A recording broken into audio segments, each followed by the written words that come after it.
My name is Bella. I am 26 years old. I live in a small town near the coast. I want to tell you about someone. His name was Ethan. He was my boyfriend. We were together for 2 years. I loved him very much. I really did. Everyone said we were perfect together. We laughed a lot. We never fought. He made me feel safe. He made me feel special. I thought he was my future. I thought we would be together forever. We met at a coffee shop. I was reading a book. He sat next to me. He smiled and said, "Hello." That smile changed my life. We talked for 3 hours that day. Time flew by so fast. I felt something I never felt before. It was magic. It was real. Or at least I thought it was real. Ethan was tall and had dark hair. His eyes were blue like the ocean. When he looked at me, I felt seen. He listened when I talked. He remembered small things about me. My favorite color. My favorite song. The way I liked my coffee. He paid attention. That meant everything to me. After 6 months, he moved into my apartment. It felt natural. It felt right. We built a life together, a simple life, a happy life. But then something changed. Everything changed.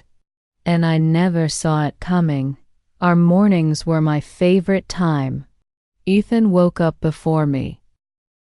He always made coffee. 2 cups. One for him and one for me. He knew exactly how I liked it. A little milk and 1 sugar. He brought it to me in bed. I would open my eyes and smile. He would kiss my forehead. "Good morning, beautiful," he would say. Those words made my heart warm every single time. We had breakfast together. Toast with butter. Sometimes eggs. We talked about our plans. About work. About little things. Nothing important. But it felt important. Because we were together. On weekends, we walked in the park. We held hands. We watched dogs play. We fed the ducks at the pond. Ethan loved those ducks. He always brought bread for them. He was gentle with everything. With animals, with me. In the evenings, we cooked dinner together. He chopped vegetables. I cooked the pasta. We made a good team. We danced in the kitchen sometimes. No music. Just us. Just laughing. After dinner, we watched movies. Old movies, black and white films. Ethan loved them. I didn't care what we watched. I just wanted to be near him. His arm around me. My head on his chest. I felt complete. I felt home. We talked about the future sometimes. About getting married one day. About having a small house. Maybe a dog. Maybe children. He smiled when we talked about these things. He said, "One day, Bella, one day." I believed him. I believed every word. I thought our love was strong. I thought nothing could break us. I was wrong. So wrong. But I didn't know it yet. Those happy days felt like forever. But forever doesn't always last. It started small. So small I almost didn't notice. Ethan became quiet. He stopped talking as much. At first, I thought he was just tired. Work was busy for him. I understood that. I tried to give him space, but the silence grew.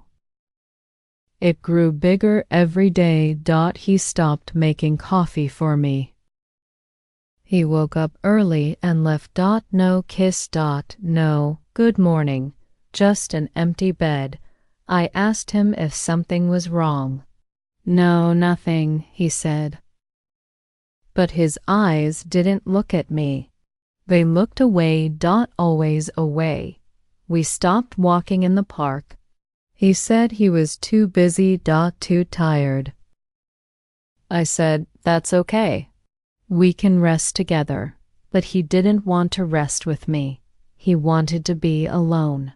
He spent hours on his phone, texting someone. I didn't know who. I didn't ask. I was afraid of the answer. At night we still lay in the same bed, but we didn't touch. There was space between us. Cold space. Empty space. I tried to reach for his hand once. He pulled away. Not fast. Just slow. Like he didn't want to hurt me, but it hurt anyway. I cried in the bathroom that night, quietly, so he wouldn't hear. I looked at myself in the mirror. I asked myself, what did I do wrong? I couldn't find an answer. I felt lost. I felt scared. The man I loved was disappearing, right in front of me. And I couldn't stop it. I tried to talk to him again. Ethan, please. Tell me what's happening. He looked at me. Finally, he looked at me. His eyes were sad. I just need time, Bella, he said. Time for what? I asked. He didn't answer. He just walked away. I stood there alone. My heart breaking, piece by piece. It was a Tuesday morning. I remember because Tuesdays were always slow. I woke up. The bed felt cold. I reached for Ethan. He wasn't there. I thought maybe he left for work early, but something felt wrong. The air felt different, heavy. I got up and walked to the living room. His shoes were gone, his jacket, his keys. I went to the closet. My heart started racing. His clothes were gone. All of them. His toothbrush wasn't in the bathroom. His books weren't on the shelf. He took everything. Everything that was his. I stood in the middle of the apartment, empty, so empty. I grabbed my phone. My hands were shaking. I called him. It rang. And rang. And rang. No answer. I called again. Again. Nothing. I sent a message. Ethan, where are you? Please answer me. I'm worried. I waited. 1 hour. 2 hours. Nothing. I called his work. Is Ethan there? I asked. No, he called in sick, they said. Sick. He wasn't sick. He was gone. I sat on the floor. I couldn't breathe. My chest felt tight. My eyes filled with tears. He left. He really left, and he didn't say goodbye. No note, no explanation, no last words. Just silence, cold, empty silence. Days passed. I kept calling. He never answered. I sent more messages. Please, just tell me why. Did I do something wrong? Talk to me. He read them. I could see he read them. But he didn't reply. Not one word. A week went by, then 2 weeks. I stopped calling. I stopped messaging. What was the point? He made his choice. He chose to leave, without a word, without goodbye. I fell apart, completely apart.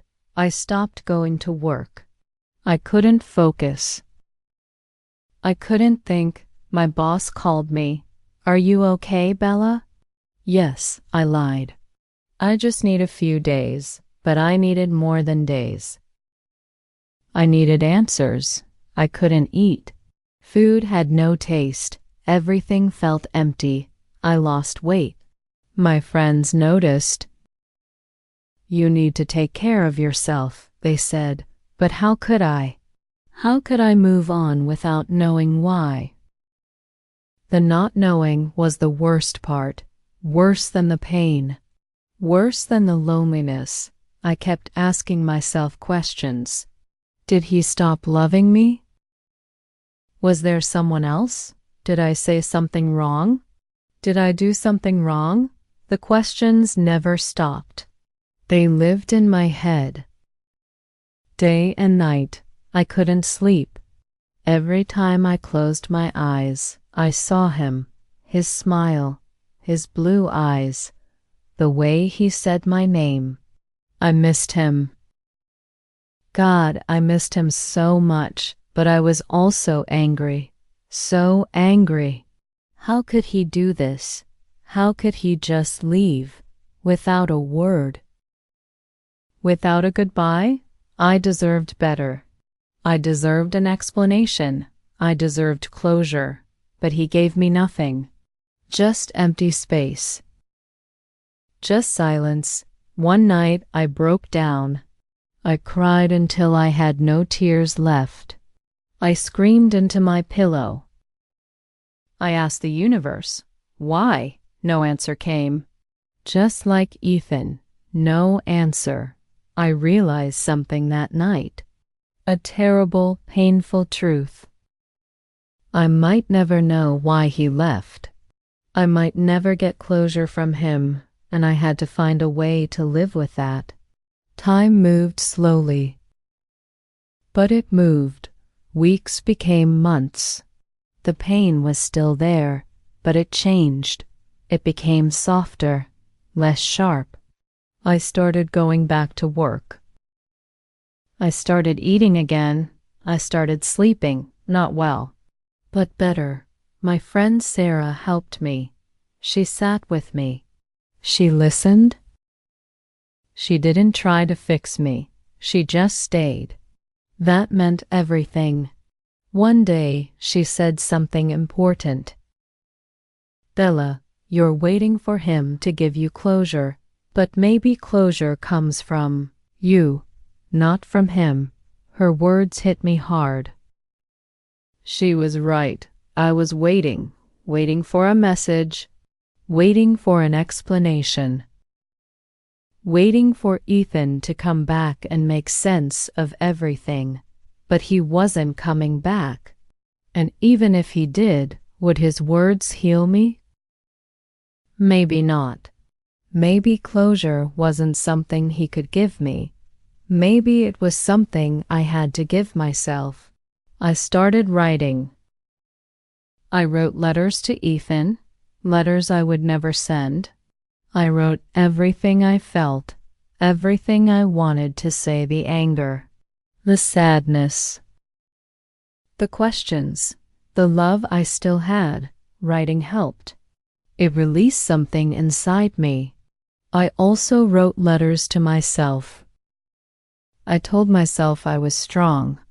I told myself I deserved love, real love, love that stays, love that speaks, love that doesn't disappear. Slowly, I started to understand something.